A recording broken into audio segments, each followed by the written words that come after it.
Okay, welcome everyone. I have high noon here in the Central Time Zone, and we'd like to welcome you to our panel discussion today where we're taking you back to school to hear the perspectives from facility leaders from 4 prestigious universities across the country. And don't worry, there would be no final exam for our discussion today, and I can personally attest that everyone's going to get an A. I'm John Lewis. I'm a structural engineer with WJE Chicago office, and we're glad you're here with us today. Before I introduce our panelists and we start our conversation, I'd like to just do a couple of housekeeping items. First, although all of you out there have been muted, we do encourage you to submit questions through the Q&A feature you'll see in your controls in Zoom Meeting. Hopefully we're all familiar with Zoom Meeting, probably a little too familiar with Zoom Meeting at this point. We're going to monitor the questions and try to share many of them as we can with our panelists throughout the discussion, and we'll try to do a catch-all of as many of them as we can near the end of our time together.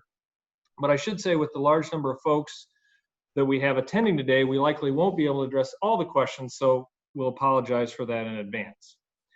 Second, we will be recording the discussion today and posting it on our website at wje.com shortly, so it will be available for you or your colleagues to view at your convenience. Now, with those items out of the way, allow me to introduce and welcome our panelists for today's dialogue. First up, we have Tony Polotto from the University of Notre Dame. As Director of Construction and Quality Assurance, Tony leads a team of 3 construction administrators and oversight responsibility for the successful completion and delivery of all new major capital and renovation projects at the University of Notre Dame. Prior to joining the university, Tony served as Vice President of General Construction at Zilkowski Construction, located in South Bend, Indiana.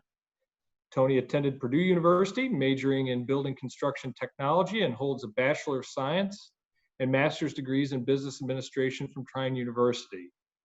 In his 29 years in the industry, Tony has had direct leadership of nearly $1 billion worth of construction projects and directly oversees university building envelope systems, which include nearly 3 million square feet of low slope roofing, 2.5 million square feet of steep slope roofing, 5 million square feet of building veneer, and more than 31,000 windows. Tony, it sounds like you're a pretty busy guy. Tony, welcome. Next, we have Chris Sanders from Georgia Tech. Chris joined the Georgia Institute of Technology Facilities Design and Construction Group in July 2016 as a senior capital construction project manager after serving for 4 years as the Westminster Schools, where she was Assistant Director of Facilities and Construction. Her most notable project being CODA in Midtown Atlanta, which expanded Georgia Tech's presence in the area known as Technology Square. CODA is an interdisciplinary Class T building, which allows for institutes, research, and industry to cohabitate and collaborate. She was promoted to Associate Director of Construction in December 2019 and oversees a team of capital and special projects project managers.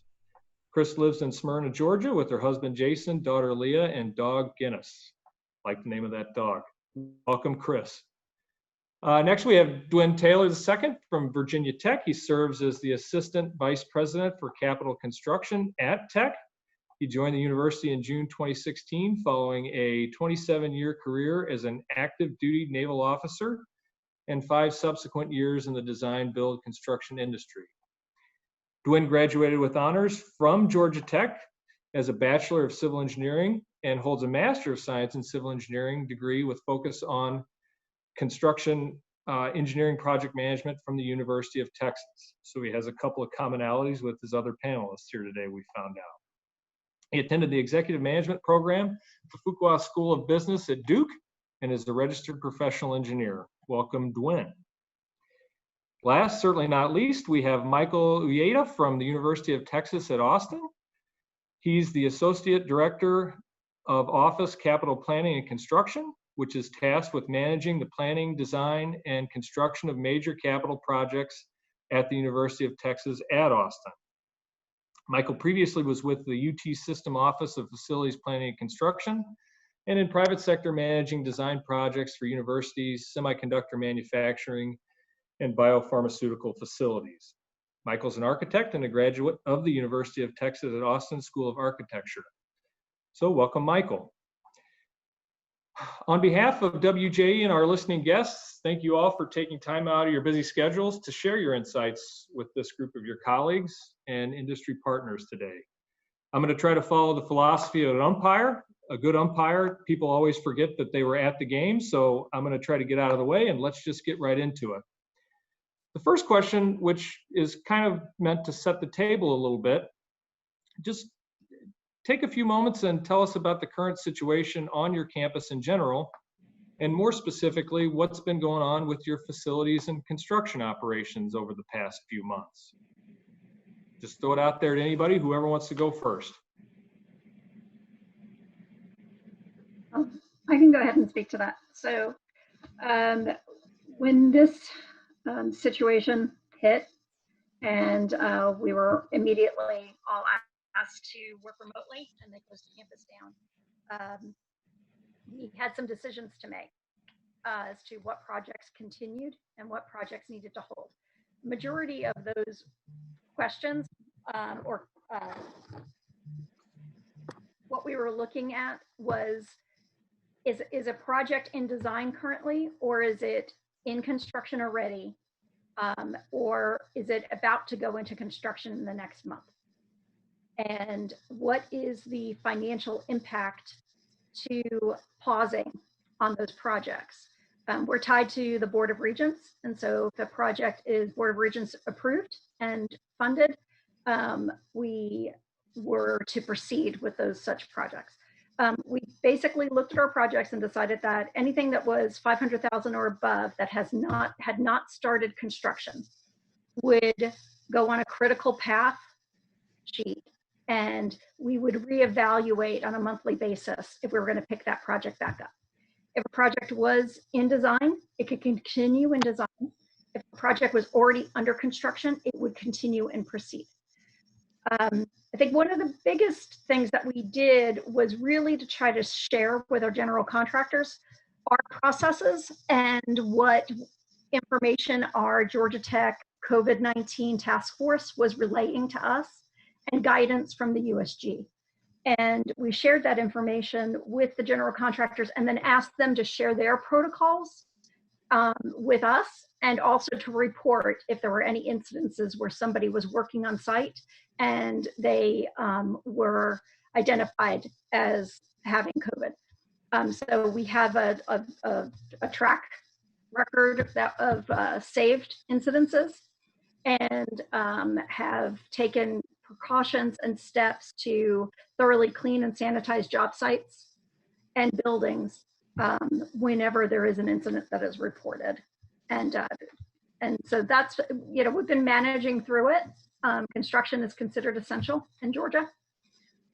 So while we have all been working remotely, our contractors are not. They're there and they're doing a great job. Yeah, Chris, I can echo many of those same, basically strategies. Notre Dame has taken very similar approaches.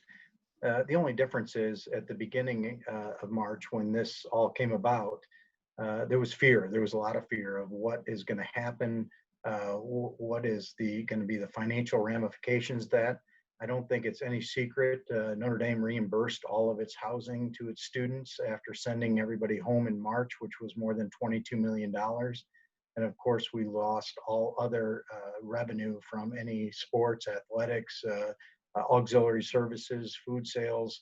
And then the question also became is, what happens in the summer? We lose all summer revenue. This place is as busy in the summer as it is during the spring and in the fall. And then, heaven forbid, what happens if we can't bring students back for fall semester? Notre Dame quickly adapted to an online platform for the spring. However, that's not what we are. Part of Notre Dame is the experience of being here. So we've not, opened up avenues to express online or distance learning. So the question then became of what happens to our finances. So to take a more conservative approach, if we have a capital funded project, they were closely reviewed to make sure that we have all the funding in the bank and ready to go. So Notre Dame wasn't on the hook for that funding. any of the capital improvements or renewal or survey projects that we normally do, which equate to probably $40+ million work a year, pretty much got on halt unless it was an emergency. Some of our big capital projects were delayed just to get our arms wrapped around things. We stalled back a bit and basically said, let's take a pragmatic approach to some of these projects moving forward. So to your point too, Chris, instantly we've got a lot of great contractors and CMs on campus. They were able to give us our COVID plans, how we're going to address immediate needs on the job site, as far as even taking temperature checks, a questionnaire, simple questionnaire, locking the site up to make sure we don't get unwanted visitors during the day. Those types of things happen, but it's certainly an eerie feeling on campus. This place is covered with 20,000 people every single day. That may not seem like a lot versus other schools, but for here, it's always hustle and bustle. And everybody's gone except for about 400 to 500 essential workers on campus. No visitors, no guests, no students, faculty, staff, and it'll remain that way. Notre Dame's taken a unique strategy for the COVID for their students. I'm sure everyone's heard of this, that we're going to invite everybody back nearly a month early. They'll start coming back in July. We won't let anybody have any breaks, no Labor Day break, no Thanksgiving break, fall break. And essentially we work right through school and release everybody at Thanksgiving for the semester. So we're going to try to beat the next potential outbreak when the weather turns.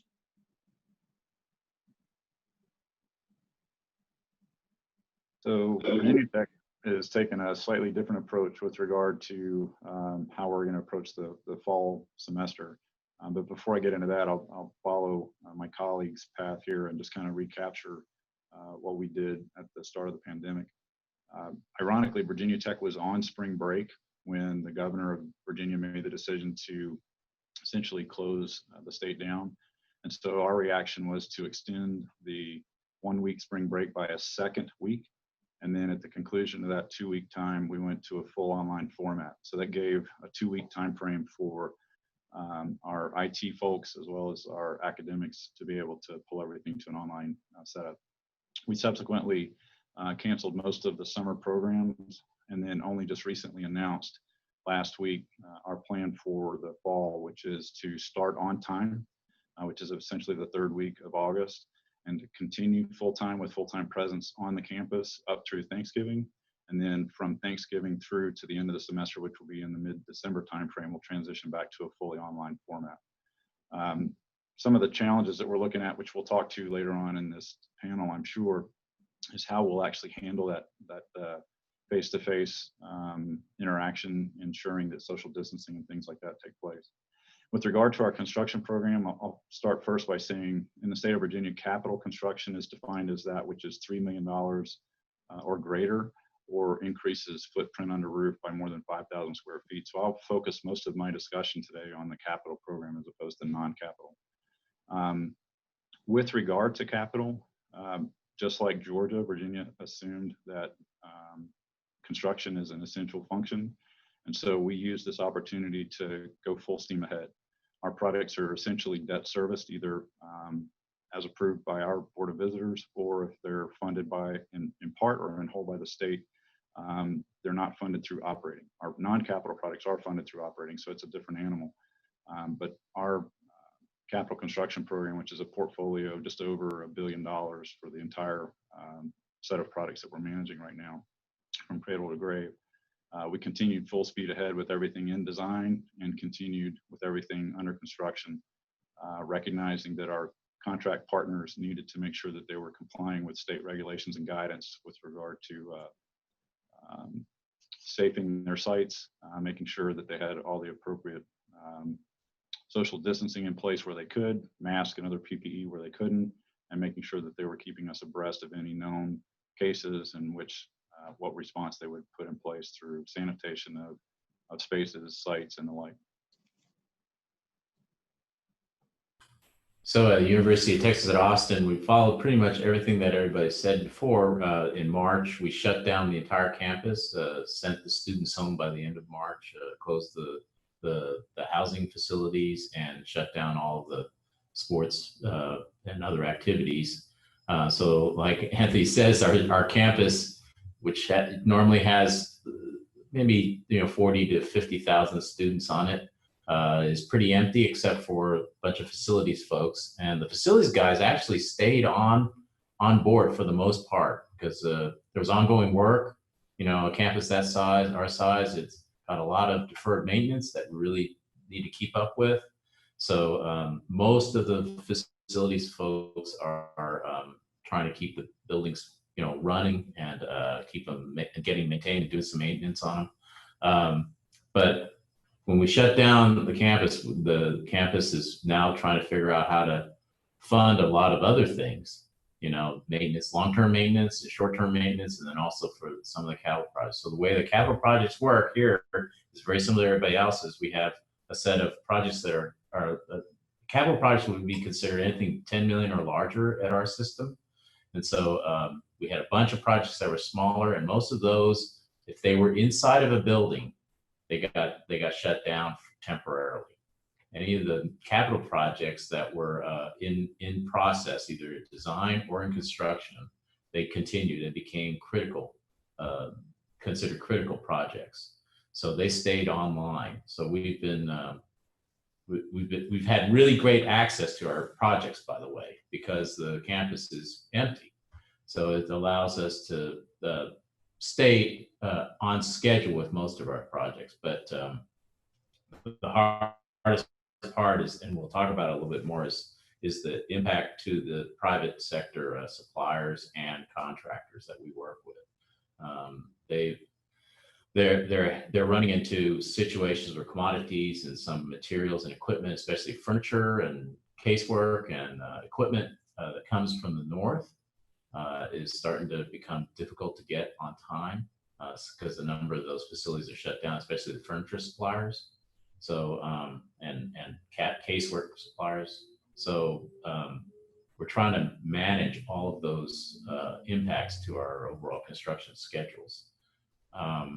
One thing that we're running into on the construction side is the impact to the cost of the impact of having to do additional safety and additional work on the construction sites to keep everybody safe.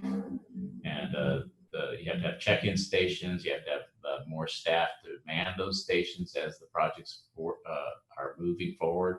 So it's been an interesting set of conversations with our procurement group, our contracts group, and with the contractors, legal teams as well, because this is something that we don't really have covered very well in our contracts actually, and so it's becoming a larger conversation as we continue into this situation. Our Texas, you guys have probably seen that we've had what some people are saying a second wave, but I think it's the back end of the first wave for us, where we've had an increase. I heard it this morning on NPR that we have a 90% increase in the number of cases, whether that's related to the state reopening to a large extent, or is it to more testing being available? It's hard to know. But the word on the street is that our construction sites, including ours, plus all the ones that are going on downtown and around the city, are one of the contributors to the number of cases that are starting to crop up. So we're trying to put in more safeguards and more screening at the entrance to every job site, and making sure that everybody wears their face coverings, and this tries to stay 6 feet apart, which is very, very difficult, as you guys know, on a construction site. So that's UT Austin. Good summary, everyone. I think maybe we get some good momentum there. I mean, maybe take a little bit of a deeper dive into some of the particulars on projects like Michael had just kind of pointed out. I think that, all of us would be interested in hearing some of those challenges and in specificity that you're seeing, both related to managing the, the increased safety that are in contracts that were probably signed months or years ago, and trying to adjust those, not to mention the challenges with supply chains and so forth. And at least Michael had kind of a glass half full part of it too, and that, okay, so maybe there's less friction on campus with fewer people being there, but challenges abound to be sure. But yeah, anybody else have any comments or specific observations about maybe more granular things on your projects that you'd like to share? I will say a little bit further, we had one project, a fairly large project on the north side of our campus that we were just signing a GMP, or getting a GMP put together to be signed, a guaranteed maximum price. And when this hit, the contractor says, put a big exclusion clause in the GMP, and we all had to say, well, is that really, it seemed fair, but then it was open-ended, because it's very difficult, because you don't have in your general conditions anywhere identified exactly what's allowed and what's not allowed to be charged. Is the thermometer, the thermal thermometer at the gate able to charge that person that's full-time there during the whole duration of construction, 6 days or 7 days a week? Is that something you can build to general conditions or not? Or is that something that you do as a change order in addition to it? So there's been a bunch of conversation with procurement and contracts to make a determination. And I think they decided on the guarantee maximum price book to actually include a list of specific items that would be allowed to be charged to the project as general conditions, in addition to what they had already estimated. What we've noticed is on a few of our contracts that we are during the last 2 months we were going to GMP for, is our general contractors are trying to hit us up with some significant costs related to COVID for their monitoring. And so we've had to push back on them and said, this needs to be just part of your business. This is part of your general conditions, and it is not an extra outside charge to the project for you to be doing screening of your employees and your subcontractors. So we've had to negotiate some of those things, and we can understand some of the costs, but some of the costs need to just be as part of their business model and part of their safety protocols, and not necessarily an added cost and fee to the construction project in and of itself. So we're kind of dealing with a new world here, where we have to figure out how to navigate that, and how to estimate our budgets going forward to allow for this increased safety and health measures that need to take place on campus. Right, and the big concern is, what is there going to be if we have another, let's say we haven't finished the first wave and then a second wave hits us at the end of the year, what does that do for scheduling costs? Because it's really hard to predict right now. Even the first wave was difficult to predict because we weren't prepared for it. And so there's a bit of a lag in the data. So it's going to be difficult to kind of determine what the future will hold in a next wave, which we know is coming. I will add that we haven't had any of our contractors ask for additional general conditions because of schedule. So that's a good thing, that even on our job sites where they have had to shut the site down for like 3 days to clean it, sterilize it, give it breath before they brought people back, they were able to recuperate that time and not ask for additional general conditions. We tended to use float for that because we require a minimum of 10% float, in the overall schedule. And so we allow that as float time. But that's really hard to manage if you're not sure if it's going to happen again for a longer period. So you're right, Chris. That's a good thing. We may have to start pushing back a little bit more.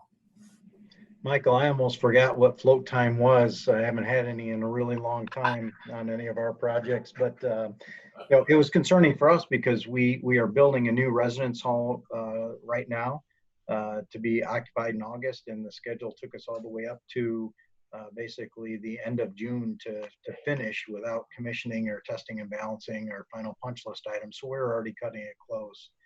And we're also doing, as we normally do, a major renovation of a residence hall every year because we have 32 of them and we have to have them in a secular basis, which was over $10 million renovation. And we have a new home for our priests that are just finishing up that were all threatened by the schedule. And we had mechanical units stuck on the Canadian border. You know, even though Indiana was a working state, it was essential as well, just like most of the others here. Our surrounding states were not, and that's where we were getting a lot of our equipment and material supplies. So for instance, cultured marble sinks were coming from Berrien Springs, Michigan, which is directly north of us. I could walk there on my lunch hour. The problem is they were completely shut down and we're not manufacturing anything. So similarly, Chris, instantly when this happened, whether there were delays or not, we get letters from nearly everyone saying, hey, potential delays here, putting you on notice now. We don't know what they are. We're getting our arms wrapped around them. You know, thank goodness that we have not had a confirmed case on campus as far as our construction crews yet. We normally have 400 to 600 workers here every single day. So we've been blessed with that because we would really be in trouble schedule wise. We couldn't even afford a 3-day shutdown to sterilize or quarantine anybody. We've also tried to do some unique things. I had mentioned earlier that we stalled, you know, millions of dollars worth of work, but our renewal program works on a secular basis as well. We get funding at the beginning of the year. We design basically November through February. We bid February through April. We do the construction basically May through August, September, October to get completed. So we had accepted bids, competitive bids on most of our projects, and many of them were within budget, which we didn't have any issue for. Instead of awarding contracts because the projects essentially got deferred until next year, we actually created letters with our general counsel to guarantee the low bidders that they would get the project. And we identified cost of labor, material, all the critical components that they would have, and how much they had estimated in their bid. And if they can justify or prove any of those increases when we start back up and award the contracts, and it's within a 5% delta of their bid, we would continue to honor that low bid and award them contracts later. We also did something very unique, and that is we negotiated with our union representatives to abolish second shift premium time here in the local unions. And what that was to do wasn't to throw 2 shifts on to elevate schedules or escalate schedules. It was so we can cut the crews in half on projects that warrant it and have you know, a day shift and a night shift. So by goodness, if we were to get a confirmed case, it wouldn't wipe out the entire project. It might only take out 1 shift. So we'll be implementing that as we go forward on our projects that we're continuing with. Yeah, the only thing I can really add, we at Virginia Tech had a very similar approach, much like University of Texas, in that we very closely monitored any products that we were getting ready to go under contract as the pandemic really began to take hold, and where contractors notified us of potential concerns, where there was a potential for an open-ended type of scenario, we took those very, very seriously. Like my colleagues have stated, we've had instances where contractors have informed us of potential schedule impacts through either delays in supply chains or in the cases of available workforce because of, we have had a few positive COVID-19 cases on campus, limited to the construction subcontractor pools. In those scenarios, we've responded by making sure that we know what parts of the site those personnel were actually occupying. We worked with our general contractors to make sure that they took appropriate sanitizing actions, continued to do what personnel tracking we could to validate whether or not there were Virginia Tech employees in those specific areas when those positive COVID-19 folks were actually in the same area, et cetera, and then did appropriate self-isolation and all that sort of thing in response. So it's been a measured response, but it's been one in which we've taken each scenario on a case-by-case basis, but we're standing true to kind of the similar action that we've seen from the state of Virginia as a whole in managing most of this as a force majeure type of event and moving forward with the appropriate responses. We actually here at UT Austin just had our first one on the construction site, and it wasn't really a full construction site. It was actually just work that we're doing inside an existing building to enhance our smoke control system in our engineering building. So one of our electrician team members had a test, and he ran positive, and there was 3 people that met with him when they were doing the work, and it was and quite frankly, we were not exactly prepared to handle that, other than we had some near misses, let's just say, from other projects. And so fortunately we had sort of protocol where if it's unconfirmed, but the person had been exposed to COVID-19 to someone that had it and confirmed it. So that person went into isolation, plus our team member went into isolation, just in case. And because you have a 14-day period, if the person that you had a contact with turned out negative or positive, negative, you were good, but if it was positive, you had already been isolated from the day before they got tested till the time you knew, which is usually 3 to 5 days from the test. And if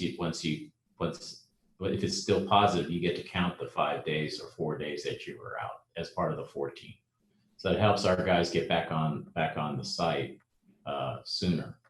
The other thing was that we implemented internally that we would have a skeleton crew. So that consisted of me and one of the admins that she and I would come in. I worked every day since March at the office. And that way, if anything happened or some of the team members couldn't make it or got sick, I would be here available to assist the contractor or any of the team members to keep the projects moving forward. But that's one of the lessons learned for us, was that we needed to make sure we had somebody on site or in the office that could handle things, because there's mail that came through. There was all this, there's a lot of paperwork that comes through, some still through the mail. And I had to go get that and make sure it got distributed or scanned and sent to the right people via the email. Michael, just curious, how did your campus respond and the general contracting industry respond once you reported a confirmed case? I suspect it's only a matter of time before that happens here, and I'd love to be more prepared about how to handle it. Well, there's 2 ways that the contractors handle it. We don't try to dictate necessarily how they should handle it, other than because it's really their responsibility. But one contractor shut the whole site down when there was a suspected person that came on site. They shut the project down for about 3 to 4 days till they got the results. Fortunately, on that project, it was negative. On this other project, we didn't know it until after the little work that we were doing in that building was done. And we had to go in there and isolate the spaces that they were in. So we had to figure out, where did they go when they were in that existing building? Which rooms were they in specifically, so we could isolate the rooms, disinfect them, and then reopen them up. And there was another project that's the one out north. It's not on our campus, but we're managing it for another state agency. And that project just recently had 3 suspected cases. 1 came back positive. So that team on that site, because it's not on our campus and we don't control the way we're working with the campuses, or state agencies rules, that construction team still is working. They disinfected that day after those 3 were identified. They disinfected the area that they were in and then went back to work the next day. I told our team, stay away from that site. Just work from home. And so it's difficult for inspections and things like that, but we were using FaceTime out there for inspections. So we make the superintendent walk around with his camera, with his phone, and do a FaceTime inspection. So there's a couple of ways, Anthony, that you can handle it, but frankly, I think shutting it down till you know that they're not positive is the best approach. Honestly, you'll lose some time on float. I know you don't have any float, but I think it's just worth it because you want to try to protect as many of the other team members as possible, so that you can get back to work if it is a negative. And if it is a positive, then you can do a double disinfection or whatever of the space, and then maybe bring everybody back. But we have to get the all clear from our EHS staff, as well as our occupancy, the health group at on our campus. Good stuff. I was just going to chime in, looking at the questions that are coming in. A lot of good ones coming in, and just a reminder, participants, please use that Q&A feature at the bottom. We're monitoring that as we go. There have been quite a few that center around like another topic that we had wanted to cover ahead of time anyway, and that is, from a construction side, from a facility side, with the students coming back into campus, what sort of challenges is that posing on, your existing systems or even new buildings? Are you thinking about controls? And I know we're 3 months into this, but any insights or any particular, observations about, what that's going to mean for your facilities department for existing buildings? And then thinking ahead, longer term, do we have any lessons that we're taking away about things that we want in new buildings in response to the past 3 months? Just a general question. Anybody want to take it? I'll take first shot at it. I'll address this kind of from a perspective of what our local facilities group is doing, and then some of the impacts to construction and looking ahead.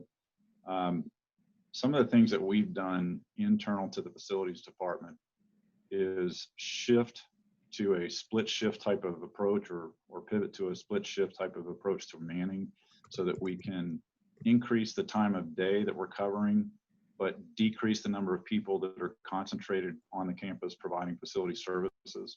We're also staggering lunch breaks, breaks during the middle of the day, etc. We're requiring masks for all of our facilities personnel. That's consistent with some recent guidance that came down from the governor, that all public buildings would be mask type of environments. We're minimizing the number of people that are authorized to ride together in state vehicles. And so we're maxed out at 2 per, and if there is another person in the vehicle, both people have to have a mask on.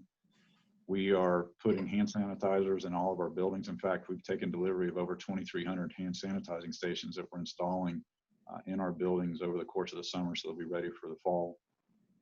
We're contemplating antimicrobial coatings on high-touch surfaces. There's a study ongoing to take a look to see if there's any real benefit to that approach. And we have obtained and are continuing to obtain electrostatic misters for sanitizing areas on a much more proficient basis. You can do it a lot quicker than you can hand wiping things down. We've seen similar types of approaches in our contract partners on job sites. Some of our more larger firms are able to bring on some of the misters and things like that to be able to address areas where they've had positive cases occur.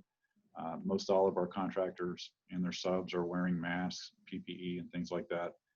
Again, trying to monitor and exercise social distancing, recognizing that in some cases is literally impossible, but doing everything that we can. Looking forward to the fall. Virginia Tech is still trying to get a handle on exactly, as I mentioned earlier in our opening opening response to the first question. We're taking a very close look at how we're going to handle social distancing within class and lab environments. We know we're going to decrease some of the occupancy, so we're having to find storage areas for desks and chairs and things like that that won't be used. Those that are fixed in place will likely have some type of block on them so that you minimize the number of students. We're still going through all that now. That's just a little bit of a quick touch on Virginia Tech's approach to the pandemic so far. Yeah, I think we've initiated many of those same techniques. There's one other aspect that's important to touch on that I think is very unique, and that is the engineers here at Notre Dame are quickly developing an app that the students can download on their phones. If one of the students tests positive, then essentially that app will tell them who they've been, or tell everybody who they've been in close contact with for more than 5 minutes, so we can single out those identified people. We're also going to try to use that same app on our construction sites, so we have a better understanding of who was closely working together. As Michael said, it's almost impossible to separate construction in many trades more than 6 feet apart. In addition, it's securing alternative housing arrangements to make sure that we have an area that we can quarantine students for. And so that's the struggle right now, is making sure that we have those facilities identified.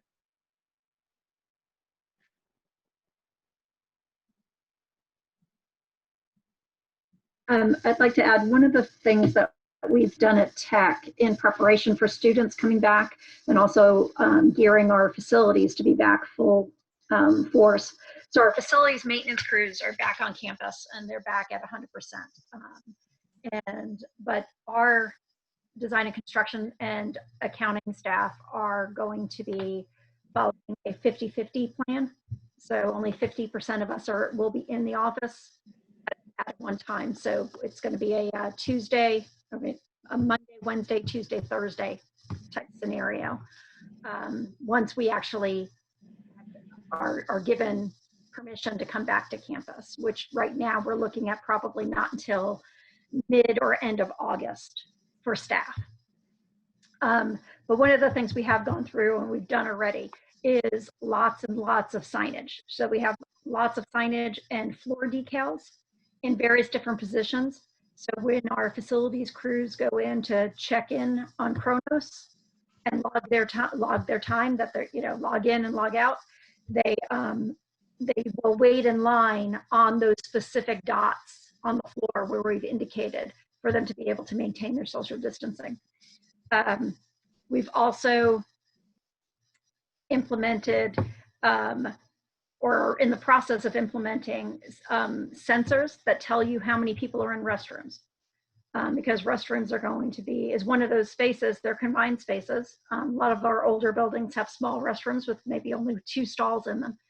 And so you really need to be able to kind of monitor how many people are in those restrooms at any given time. So we're going to be installing occupancy sensors that will give a readout and tell you what the occupancy is. So if somebody, and then we're going to try to implement, it's going to be challenged with the students, but we're going to try to implement where there's signage that indicates, if there's more than X number of people, please wait. So that we don't have too many people going into the restrooms at one time. A few of the, those are all great responses. A few of the Q&A questions in particular are asking about issues with HVAC. Anybody have any particular insights or comments that they can elaborate on relative to HVAC, either in existing or for planned future construction?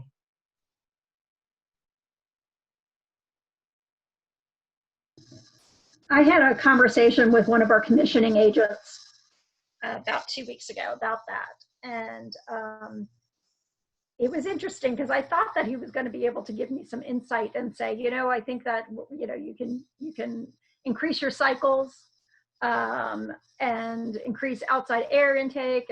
And he was like, no, there really isn't anything that from a mechanical system that is really going to help with this.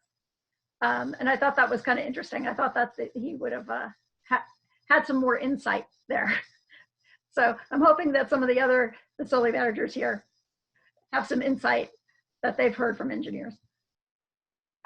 Our engineers at Notre Dame had pretty much the same reaction because there was a lot of things floating around at first. UV sterilization, increased airflow.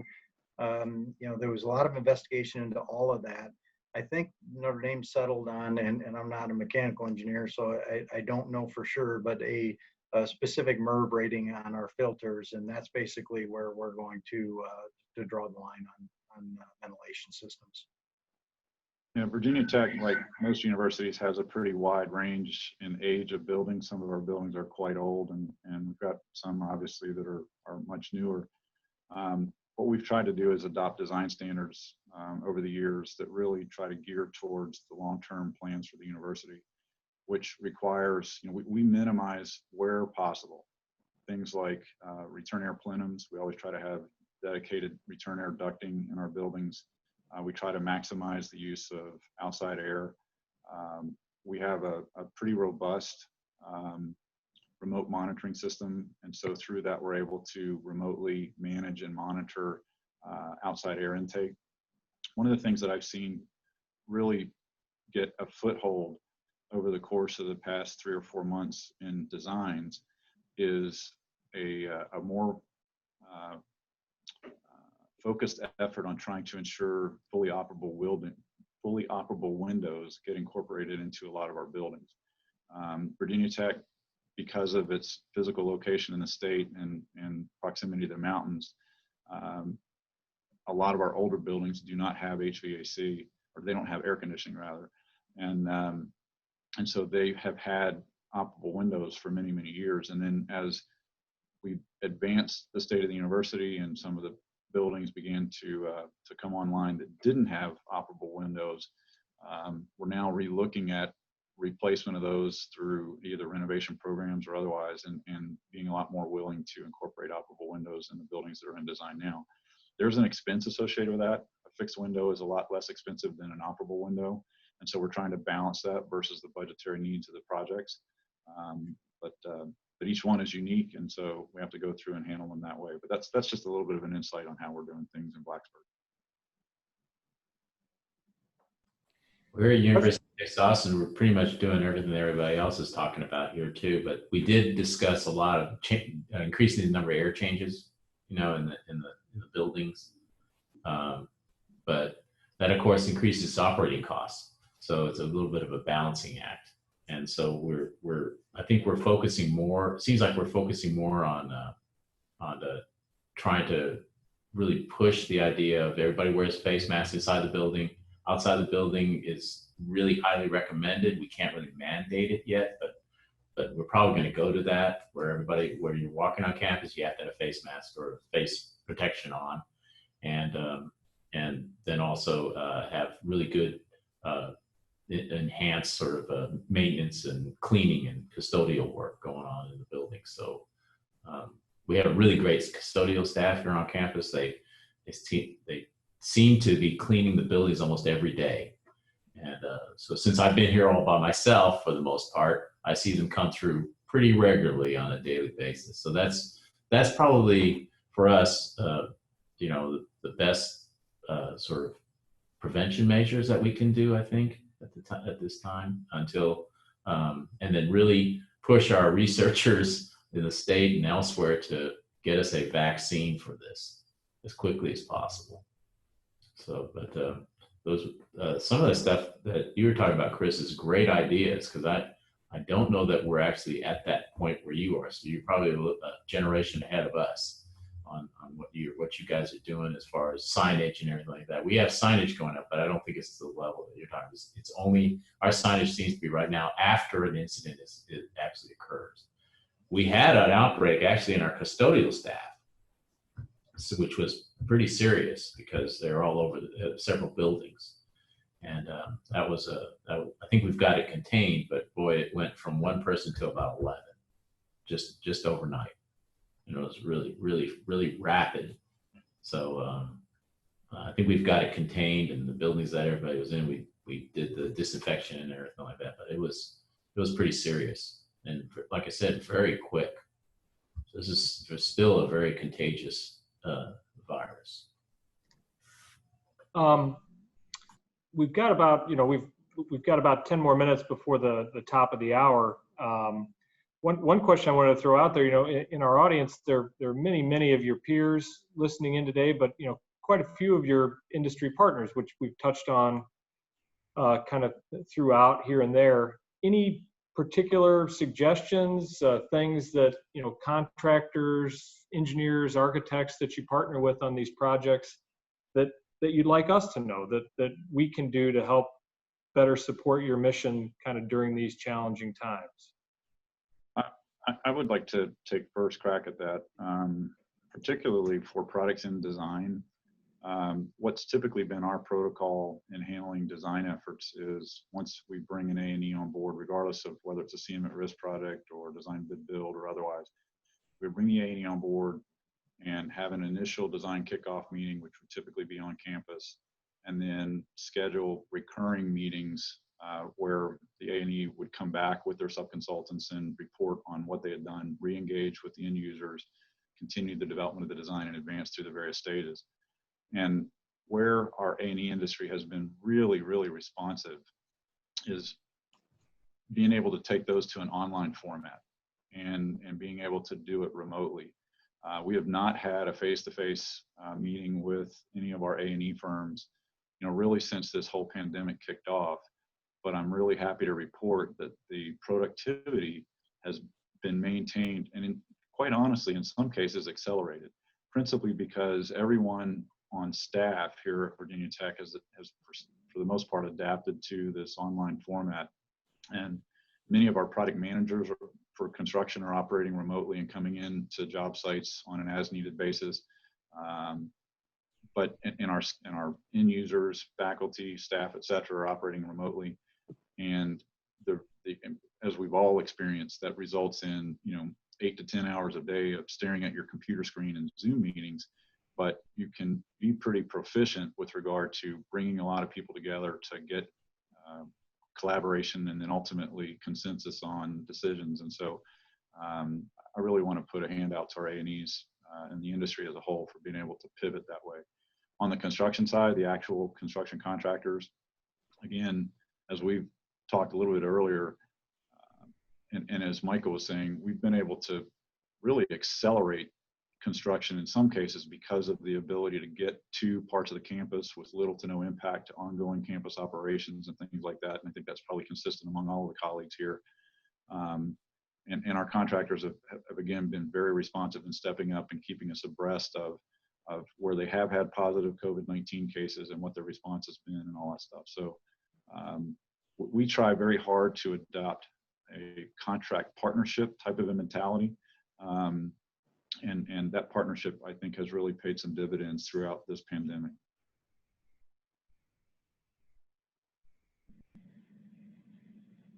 I just want to add, and to Dwayne's points, those were all great. Yeah, we've had the same thing. Our architects have been fantastic. They've been able to do everything virtual, and all of our presentations and phase reviews have been great online, in an online format. The one issue that we are having is with design firms coming to site to field verify or to check on something and not wearing masks. We actually had an incident where a designer came to the site to do a field inspection and wasn't wearing her mask, and she tested positive. It caused, and we have cameras everywhere, so we can see you walking down the hallway. So we know if you're wearing your mask or not. And so it caused quite a big scare, especially since she was walking through a research building.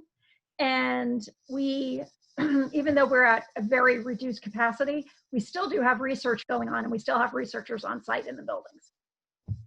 So it caused a big scare amongst the researchers. Yeah, we've shut research down, but I think it's going to start up. It started back up slowly, and here on campus, but we shut it down pretty much right after the big impact in March. Yeah. Anyone else? No, our construction folks actually, we've noticed the private sector. I've talked to a number of our big construction managers at risk, and some of the things that they're implementing on site on some of their projects downtown, because there's much, since there's still activity going on downtown, much more than on our campus. They actually, one thing at the gate of one project, the guy was saying they actually built a plexiglass booth that was conditioned for their gate person. And I thought that was pretty extreme, but they don't want their construction sites to be shut down either. So they're just taking extreme caution. And then there's also there's a citywide database that you use your phone. Then there's a QR code that when you're checking in, you hit that QR code and you register your name and your telephone number and your address and all that. And then they ask you the questions online.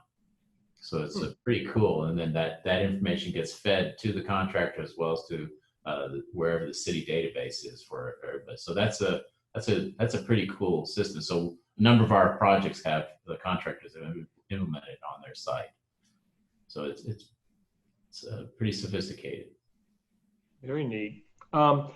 Well, let me take this opportunity to ask our panelists if you could take a look at the Q&A, if you see any questions in there that jump out at you that you'd like to tackle in kind of like a rapid fire, we'll do that. Thanks for everybody who's posted them. Now is your last chance if you have any other ones you'd like to put in there. But maybe while we do that, just let somebody go first. One question that I guess I was interested in, knowing what you know now from the past few months, if the you of, let's say June, whatever today is, 16th, 2020, could go back and tell the you of June 16th, 2019, one thing, what would it be?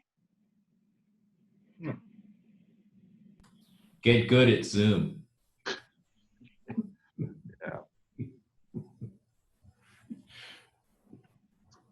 I guess for me, it would be you need to always be prepared for something these viruses, started for me, I read that book, Hot Zone, which was the Ebola virus that happened, more than a decade ago.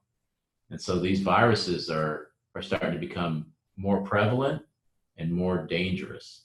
And it was only inevitable that we would get something like this that has such an efficacy rate that is so rapid and can have such broad symptoms and effects on an economy and the folks that get affected by it. So we're going to have to step up our game of being prepared, and it really pushed us, as everybody mentioned here, pushed us into the realm of online teaching, right? And being completely online. We had toyed with that here at UT Austin. I guess we have been for many, many years. But we were forced to do it this time, and it's an amazing job on our campus for our IT folks and all the staff and everybody to kind of jump on the bandwagon and make it all happen, because I think that is an amazing deal. Probably the technology may not have been there 5-10 years ago to the point that it is today. So it's kind of fortunate that all the Zoom or Uber conference or Skype and all that is actually as sophisticated as it is today. Yeah, the one thing I would add to that is, and I don't know that I would have necessarily told myself to look for something along these lines, but looking back on it, the transition of our contracts management team and our contracts officers and the like, the ability to transition to a remote environment and operate via Zoom and some of the other different applications that are out there, whether that's Team or Skype for Business or whatever the case may be, the ability to interact almost instantaneously via the computer screen and audio, et cetera, with your staff, both in a multi-person environment or a singular environment, has been really impressive to me. I've actually felt more in closer contact with the team with whom I work each day via this mechanism than when we were all in place on campus, because at that point in time, everybody was in meetings all around campus and you would cross each other's paths periodically. Whereas this way, I mean, you press a button and ring a bell, and next thing you know, you're able to chat with the product manager or otherwise. So that transition to an online environment has been really, really good for us, because I feel like it's been, for the most part, pretty seamless. Obviously, there are still face-to-face things that have to take place, but we've explored and I think successfully implemented some remote inspection techniques with our university building official and some of our third-party inspectors to come out and look at things from a remote standpoint. So you can put an iPad on campus on a particular job site, walk through and look at a specific feature, and then have that inspector be able to confirm that something meets their expectations or otherwise. And clearly there are some things that you can't do remotely, but some things you can. And so we've been pretty productive in trying to figure out where those opportunities exist. And I think it's been great.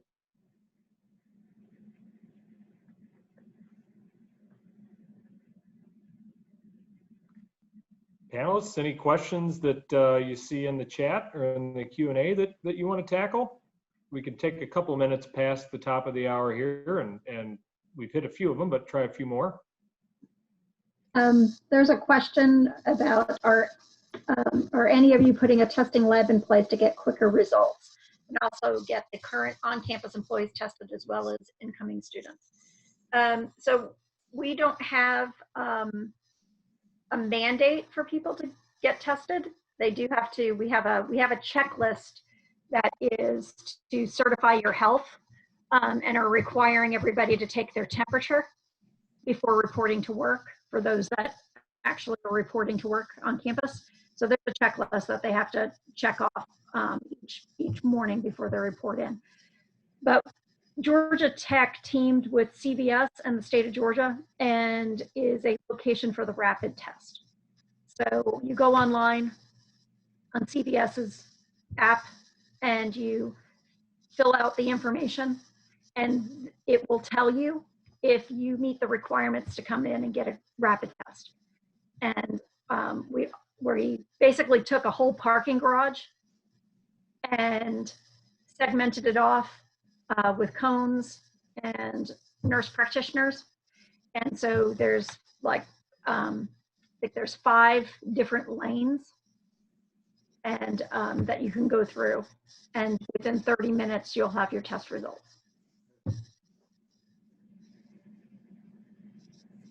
Thanks, Chris. Anybody else? Any other panelists see a question that tickles your fancy? So I saw one here for hand sanitizer. Is it ordered? Is ordering consolidated, or does each department place the order? Where's the bulk storage in one location or distributed? So, you know, we have we're very proud of this. Locally, we have a vodka distillery here in town, and they have converted some of their production, most of their production, to doing hand sanitizing. So we did run out of hand sanitizers right after we isolated everybody and moved everybody off of campus. And we knew that there was still folks, both facilities and some of our staff, that were coming to the office, and we needed to find some. So here at UT Austin, everything's centrally purchased. The stores here and the shops and the facilities folks ordered quite a bit of it from a local distillery and from other places. And so they distributed those about a month after we closed or something like that. And it was great. You came over there with your empty bottles. If you didn't have any, they gave you some, and they filled them up for you. And it was a great system. It really worked out really well for us. So all of our departments now have the hand sanitizers that they need. And they also gave us the small personal ones that we could refill as well. So our staff that are construction inspectors and some of our PMs that go out on site on a regular basis have those and carry those around. So it's been a great deal for us here on campus.